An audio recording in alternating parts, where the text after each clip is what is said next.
everybody, I've grabbed Derek here for a spotlight video. I had to drag him by the ear. Thank you so much for coming down to do this with me today. Thanks for having me on. Yeah, it's a pleasure. I've heard rumblings about your name for as long as I've been tattooing. So I'm sorry. And I had heard Ghost Rider. That's me. I'm dying to know, how do you ride a ghost? It's difficult, but if you go back, if you go back to like the old Casper comics, people would fly with Casper and ride on top of him, but that's not where that comes from. Okay, so where does the name Ghost Rider come from? The name Ghost Rider comes from, at one point, many years ago, I had the largest known collection of Ghost Rider memorabilia. Okay. It's something I've carried with me from when I was a kid. It was one of the first comics I ever ran into. Mm-hmm. We all got X-Men and Fantastic Four and all that other kind of stuff. But I don't know. Somebody handed me Ghost Rider when I was a kid. The first actual comic of Ghost Rider was it was a Marvel Spotlight in 1972. And I was born in '73, and that's when the Ghost Rider series started. Yeah. So I was I got it when I was I don't know, I was 5 or 6 or something, and I was just this is amazing. A big scully guy with flames rides a motorcycle. I'm in. Yeah. So yeah, that's. It sort of lends well to your style of drawing too. You're very illustrative. Yeah. That's kind of where I started. I started mimicking comic books and things that I things I was interested in. I tout around, and I to everybody that ever comes to me asking about wanting to learn how to tattoo, I hand them one book. I always give them the same book, and this book was given to me in the '80s, and it's How to Draw the Marvel Way. Okay. And I never cared. I'm it doesn't matter what illustration style you want or what kind of thing you want to do drawing wise. This book has as much information to get you started and do things and draw more dynamically than usual, right? Mm-hmm. A lot of drawings usually when you start out very flat, very two-dimensional, not a lot of movement. Everything's on the same plane.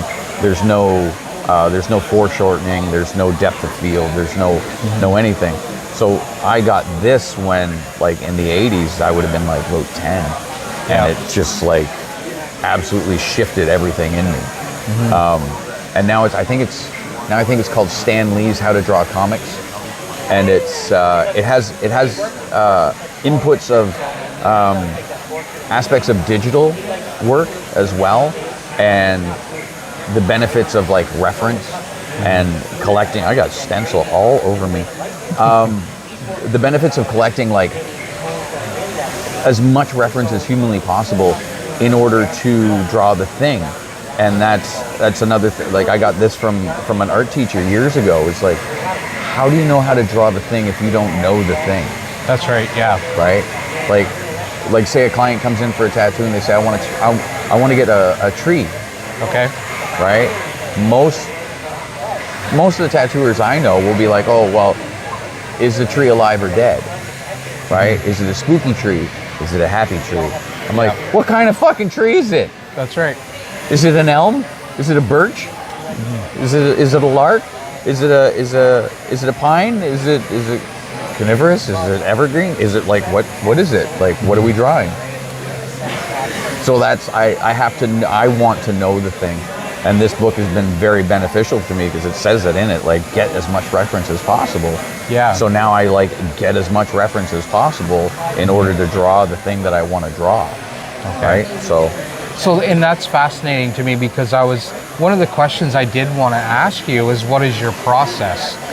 So that's sort of the start of your process. You gather up a good collection of reference, and then from there you start building the design, or not all the time, because of how long I've been drawing and creating stuff. I've accumulated enough stuff in my head that now I can pull from it. I've got hard drives just full of stuff. Like I've got hard drives with like 1,400 pictures of a garbage can.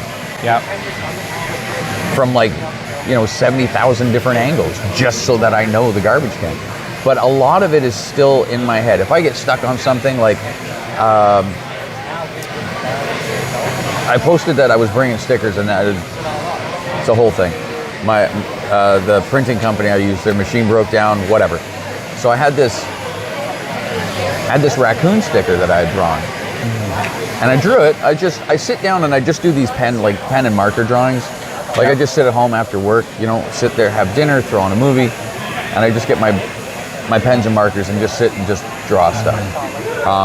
I always draw in color, because I always do, so that I can have like so many multiples of layers.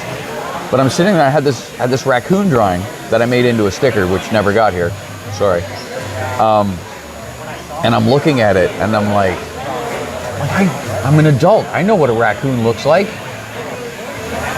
No, I don't know what a raccoon looks like, apparently. Because I'm looking at it and I'm like, why does this look wrong? And then I pulled up reference as to what a raccoon's facial markings actually look like. And I was like, oh, yeah, that's not this. These are different. Okay. So in some cases, I kind of like fly by and just do my own kind of thing. And then afterwards I look at it and go, oh, this needs correction. So I'll look into it and go, what have I done wrong? Yeah. Or one of my favorite commentaries on art and drawing is if you're trying to replicate something, I'm like, what's in mine that's not in theirs? What's in theirs that's not in mine?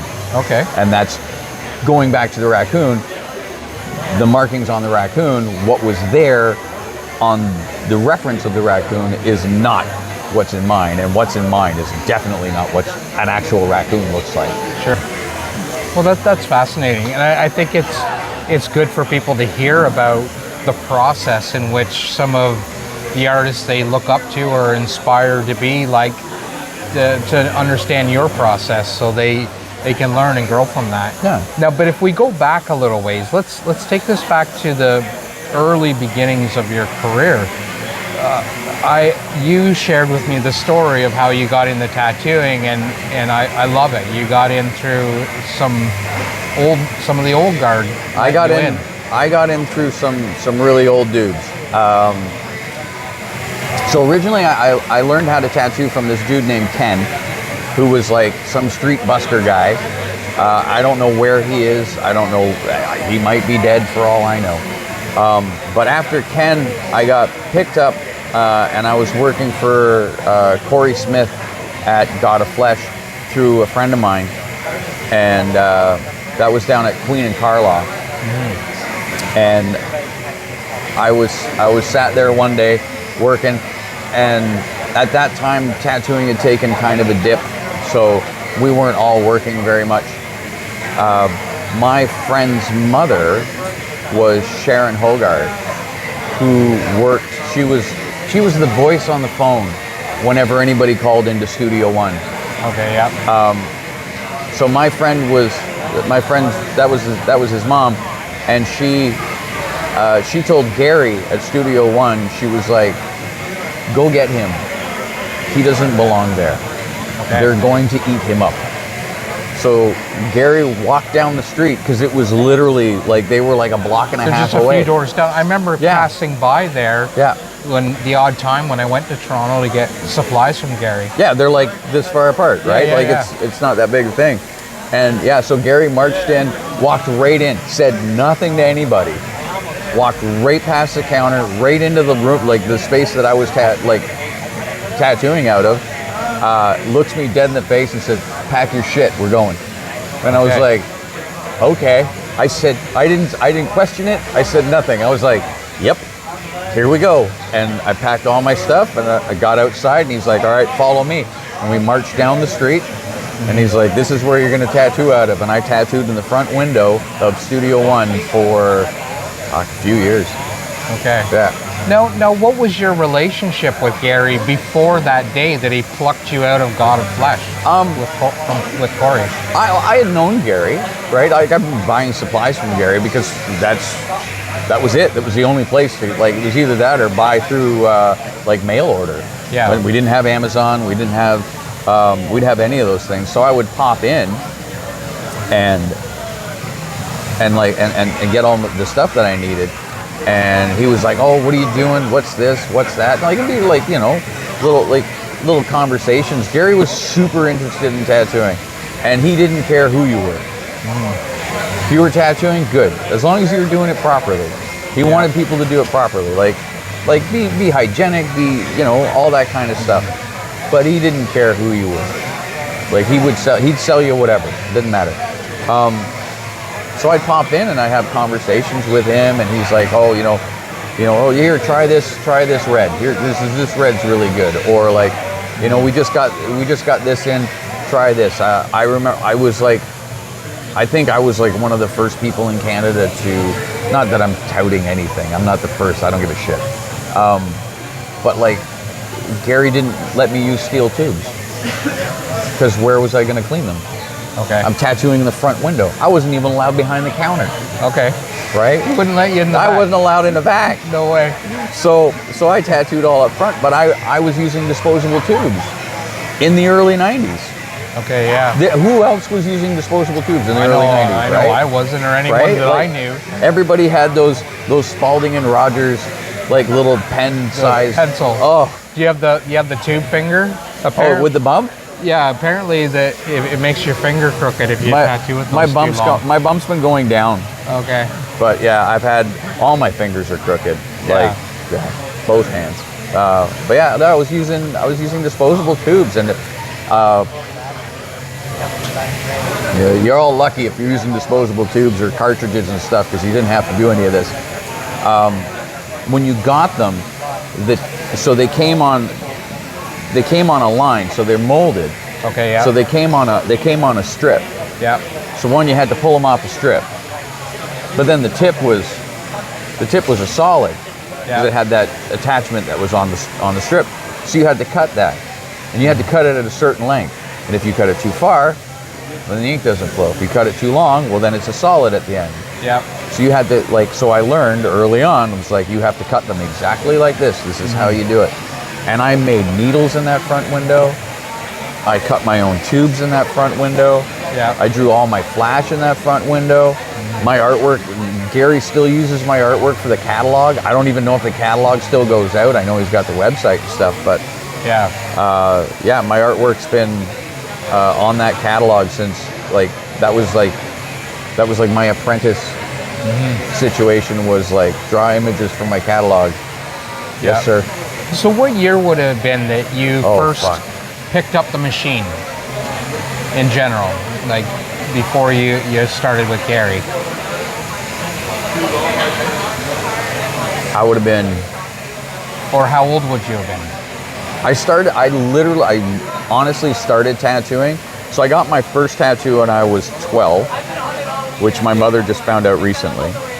Uh-oh. Are you in trouble? No, it was just, I was standing with my mom, and we were talking with a family friend, and they asked me, they were like, "Well, when did you get your first tattoo?" And my mom, who's considerably shorter than me, was standing beside me. She goes, "Yeah, when was that?" Well, it was the year I was wearing a lot of, like, remember the old 80s, like, concert t-shirts? Yep. With, like, the white sleeves and the black and the Motley Crue or whatever it was. So I was wearing those a lot. And I said, "Yeah, I was around there." She's like, "Oh yeah, in the dead of summer." I was like, "Yeah." She's like, "Usually, like, you're, like, topless and just wearing shorts." And I'm like, "Yeah." She's like, "Oh." And subsequently, I left home shortly thereafter, like around, like, 14 or so. Okay. That's young. That's very young to move out at home. I started doing, like, stick and poke stuff probably in around that time, like about 14. Okay. But actual machine in hand, I was 16. Yeah. And that was, so 1973, what's that, 89? Somewhere around there. 89, yeah. Yeah. That's a very early start. You know, I have a similar story. I started hand poking when I was 10. Yeah. And, you know, what what drew you in at that time? Like, because that's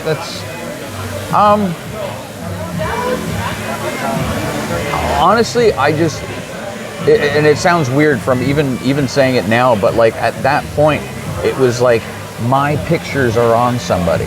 Yeah. Right? Regardless of what it was, I made it. Mm-hmm. I did that. That was, I don't know, that kind of like threw me. Like I didn't grow up in tattooing. Mm-hmm. I didn't, well, I did, but like prior to that, I had no exposure. Right? Yeah. Nobody in my family had tattoos. Nobody I knew had tattoos. Okay. Right? I just kind of like, I was at a thing one time and I saw somebody with a tattoo and I was just like, what is that? Mm. Like my grandfather, both my grandfathers, like both fought in World War II, and neither of them had tattoos. And they didn't have tattoos? None of them had tattoos. My grandfather on my mom's side was part of the Royal Danish Guard, and my grandfather on my dad's side is Welsh, so he was in the Welsh military. Neither of them had tattoos. As I said, never exposed to it. Never caught wind of it once. I was at a thing, probably like a field party or something with some friends, and somebody was doing a stick and poke tattoo, and I was like, yeah, I want one of those. Yeah. So I got a little thing, and that was awful. You can still feel it. Yeah. And then shortly thereafter, I was like, I was living out. It was like Midland Kingston Road area, so like Lower East Side. Okay. They were there. Yeah. And they had the windows were all like, you couldn't, like HD Cycles was like next door, and then Lower East Side was there and whatever. And so I would just go sit out in front there, just sit in the parking lot. Like I wouldn't even go in. Yeah. I'd just sit there, like watching these people come out, smoke, and you know, whatever. I'm like, this is just way cool. And I just kind of got hooked, and I think, honestly, remembering back, I think the majority of it was like my artwork on people, right? Like I'm fascinated. I've never been a big fan. Like I'm not a big fan of Japanese style tattooing, which was back then was like all the rage. But it's just never something that, like, I like looking at it. I understand the progression of tattooing, of how from there to now, and like the reverence that most people have for it. Like I get it, but my brain doesn't understand how it works, so I stay away from it. Stayed away from that. I dabbled in it for a little bit, but I'm like, this looks like a white guy did it, and I don't want any of that. But it was seeing like how, like also seeing how like varied things could be. Like it wasn't just trads. It wasn't just Japanese. It wasn't just like, you know, wizards and a barbarian chick riding a polar bear. What's that, Boris Beljo? No, that's Frank Frazetta. Frank Frazetta. Yeah. Frazetta. People had it on the, like, and that's the thing is like I look back in my head in the 70s and like this is stuff I saw on the side of a van. Yeah. Right. We're dating ourselves here. But yeah, you saw those imageries on the side of a van. Like I got Heavy Metal magazine when I was like, 12, 13, and I was like mind blown. I was like, what the hell is this? And I'd never seen artwork like that. And then you see it on a van, and then you see it on somebody, right? Like you see it on like somebody walks by. I remember, I think Stu did it. I think Stu had done it. It was like a Velajo piece or Frazetta piece on like a Death Dealer or something like that, on somebody's forearm, and I saw it, and I was just like that was in a magazine, and now it's on somebody. Yeah. Right? Like that kind of pull, that kind of intrigue to that was just like, that's just cool as hell. Yeah. Right? And the fact that we like this is literally like we've got conventions now. We've got like shows and stuff, and like that little girl's jacket is the fucking raddest thing I've ever seen. You can't see it. She's wearing a pink unicorn jacket, and it's glittery, and every time she moves, the light just jumps off it. Oh yeah. And it's the coolest fucking thing in the world. So there's a couple things that stand out to me, you know, like I have this theory that there's certain people that will show up and become tattoo artists, and it's like it's like a they're destined to do it, or if the tattoo gods just reach in and pluck certain people and say, yeah, you're a tattooist. Yeah. And I feel like, you know, that might have been the case for you to have that inclination at such a young age without any influence in your current surroundings.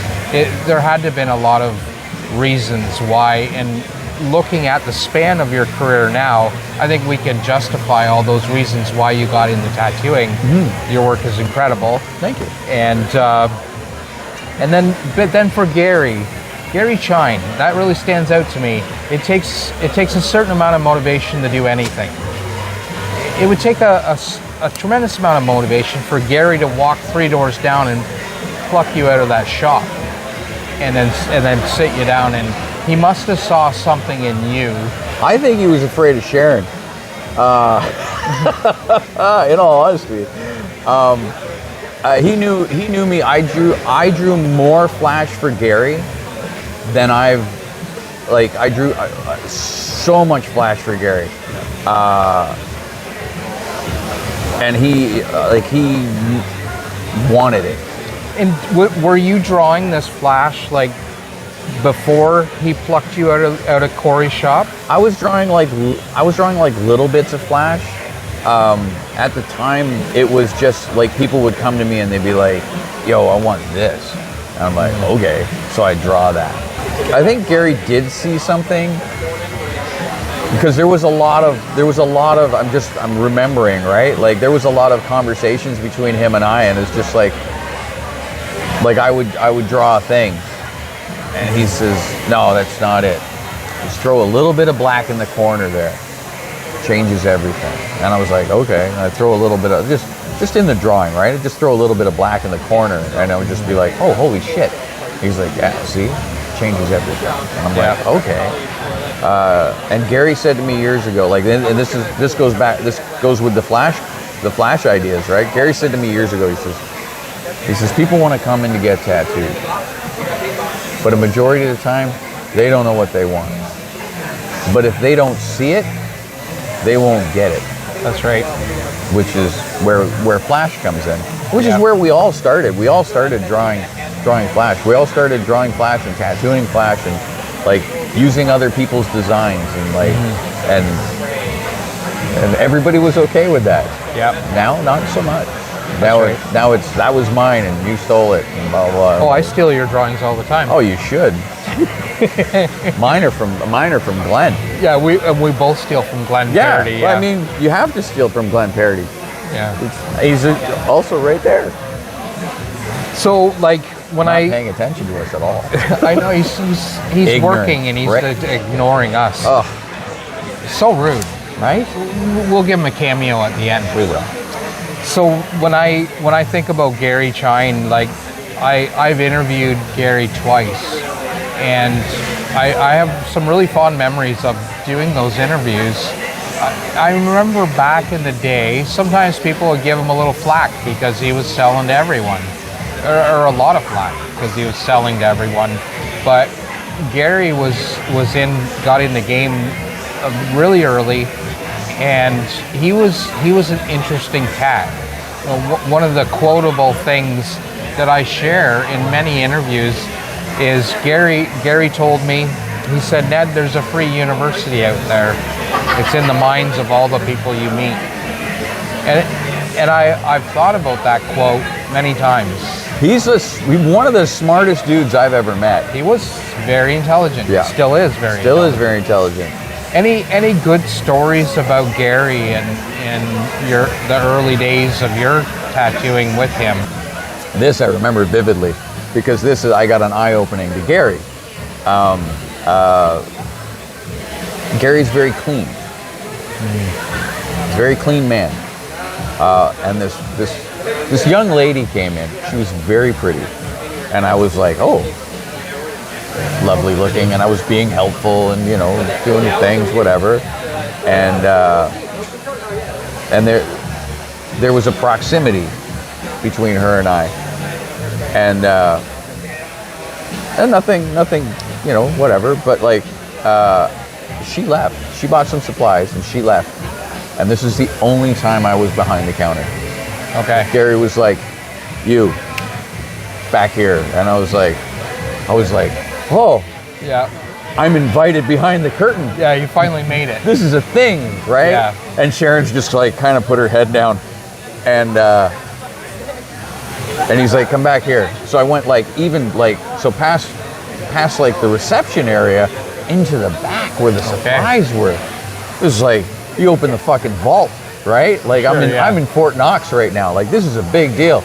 And there's a small sink just behind the wall. And he says, "Wash your fucking hands." Okay. I'm like, "Okay." And didn't say why. He's just like, "Wash your fucking hands." I was like, "Okay." I'm washing my hands. He says, "Now take that soapy wet water, shove it up your nose." And I was like, "What?" He's like, "Do it." And I'm like, "All right." I take the soapy water and I shove it up my nose, and I'm like looking at him. I got like soap running down my face, and I'm like, "What is going on?" Yeah. And then he's like, "All right, rinse it all off." And I was like, "Okay." And he's like, "Here's some rubbing alcohol." Poured rubbing alcohol on my hands. He's like, "Do this." And I was like, "Okay." And he's like, "All right, back to work." And I was like, "What just fucking happened?" Yeah. And he's like, and he comes to the counter. He won't come near me. He's sitting like, well, that's your mic thing fell on the floor. That's okay. He's like standing like 4 or 5 feet away from me, telling me all this stuff. Yeah, so yeah. then he comes back, so I do all the thing, and I jump back over the counter and go back to work. And he just stands at the counter, looks at me, and he goes, "Don't touch sick people." And I was like, "What?" Apparently, this young lady was just sniffing the whole time. Like the whole time she was in there and like wiping her nose and like all this kind of stuff. And he's like, "Yeah." She's like, "Don't touch sick people." And I was like, "Oh, okay." So he's a bit of a germaphobe then. Well, you know what? And I've kept this my whole career, right? Like there used to be a sign at Studio One: "If you're sick, don't come in here." Okay. Because at one point it was just Gary. It was him by himself. Yeah. Well, if he goes down, nobody's working. That's right. Same with me. Yeah. It's usually me by myself. If I get sick, nobody's working. If nobody's working, nobody's buying groceries, nobody's paying rent, That's and your right. shoes aren't getting on your kids' feet. Yeah. So I have to stay. So now I do the same thing. I'm Yeah. like, if you're sick, you got a sniffle, I don't even care. Even before COVID, like way before COVID, right? Like get clients, like around flu season, I'll send out like emails or texts or like communications like via like Instagram or whatever, and I'm like, "Oh, you're like a reminder, like, oh, your appointment's coming up, blah blah blah. You know, how you feeling?" And they're like, "Oh, you know, I've had a cold for like 3 days." I'm like, "Cool. So we're gonna push it 2 weeks because you're not coming in." No, I'll be fine. No, you won't. You're not gonna be fine, and you're not fucking coming near me because if I go down, everything else stops. So you've adopted that from Gary. Yes. I welcome it in. Yeah. If you're sick, come sit on my lap. I don't Right? care. Spit in my mouth. Yeah. Right? Yeah. Let's Feed share- me like a bird. Let's share a burger and a pop. Use the same straw. Yeah, why not? Ugh. So, a mental note, next time I'm not feeling well, I'll come for a visit. Yeah, just swing by. I probably by. won't be there. Yeah. Just, you know, We won't French kiss or anything. we might. So then you worked with Gary for how long did you stay working at Studio One? It was a few years. I remember it was a few years. And then from there, I moved to Barrie. I opened a shop in Barrie with Sharon's son. And then from there, I moved to, then I met Dave Daniels, otherwise known as Demon Dave. He had started down with in Niagara Falls and working for Way Cool and stuff. And then he had moved up to Barrie. At the time, Barrie was the second fastest growing city in North America. And we were like, Sure, yeah. cashing in. It's a college town. Base Borden's down the other way. Let's go. So I did that, moved there for a couple of years. I worked with him for a bit. And we skipped town one night, moved back to Toronto. And I got picked up by Way Cool. between Way Cool and I, it was Queen Street and Uptown, and they shipped me out to PEI. Ace was like, "You're going on a plane going to PEI," and I was like, "I don't want to go to PEI." He's like, "You're fucking doing it." I was like, "Okie dokie." Yeah. There's the soap up my nose again. I'm just doing what people tell me, do what right? You're told. So then we shipped out to PEI. That was a great time. I met Bob Dowie, which is one of Ace's old friends. Yeah. It was great time. Well, what were you doing in PEI? Tattooing. You're just working at Way Cool. There was a Way Cool in PEI. Bob Dowie ran it, and apparently their guy, something happened, whatever, and then somebody else was coming out later, and they needed somebody to fill in. Yeah. So Ace is like, "I'll send Derek." And Derek doesn't like flying, so Derek took a 27-hour bus ride with the Amish in August. Okay. That was fun. Yeah. That was a time. So I hung out there. I was only out there for a few months, and then I came home and worked at Way Cool for a little while, and then I opened up Lucky Devil in Barrie, subsequently Barrie, Newmarket, London, and then Keswick. I wasn't part of Keswick, but and then I left Lucky Devil and came back down to Toronto. Got picked up by Young Street Tattoos, and then Exotics with 6. And then from there I went to,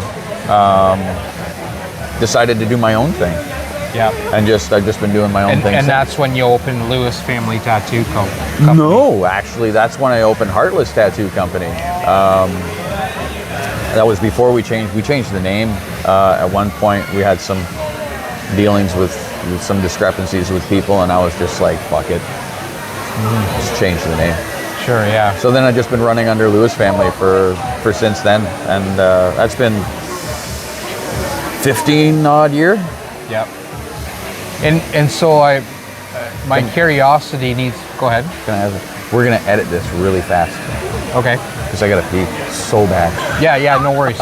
I was just gonna wrap it up anyway. Okay, wrap it up then. We're gonna cut that bit out where I have to pee. Yeah, he's gotta pee. I gotta pee. I gotta pee and floating. God damn it. I had like fucking 4 of these now already. This is gonna be good B-roll for the convention though. Yeah, they're gonna love that. Yeah, Derek, every so often, I gotta pee. Derek and his 50-year-old bladder. I'll just have it pop up in the middle of the screen. I gotta pee. I gotta pee. Fuck you. So I have a question though. So you don't like to fly, you don't like sick people. Would you rather be on a bus with a sick person or fly? Oh, fly. You fly over. I'd fly over being anywhere near sick people. I don't like sick people. Okay. I don't have some people have illnesses and that's a thing and that's fine and we deal with it. That was a joke. That wasn't like a 5-hour explanation. Hold on. We're getting a 5-hour fucking explanation because I have to pee. Sorry. I gotta take a piss. No, I have to tinkle. No, I don't. Yeah, sick people, or you know what? In like some countries, man, they have you already told us all this. No, they have You're repeating yourself. In some countries, they have like the whole thing, like this like cultural respect for other people. If you're sick, like they're like don't go to work and they wear masks and they don't go anywhere. They don't do anything. North America. Fuck no, I gotta pee like crazy. Yep. This guy is like I can't get him to shut up. So, anyways, everybody, thanks so much for coming on the Doing Artist Spotlight. I thoroughly appreciate you. I love your artwork. Thank you. And I can't wait and come do a guest spot because I think you're going to invite me. Yes. Now I have to pee. Again, thanks again, Derek. It's a real pleasure. I have so much respect for you. Thank you, sir. Appreciate it. Sorry, I had no idea. No, that's cool.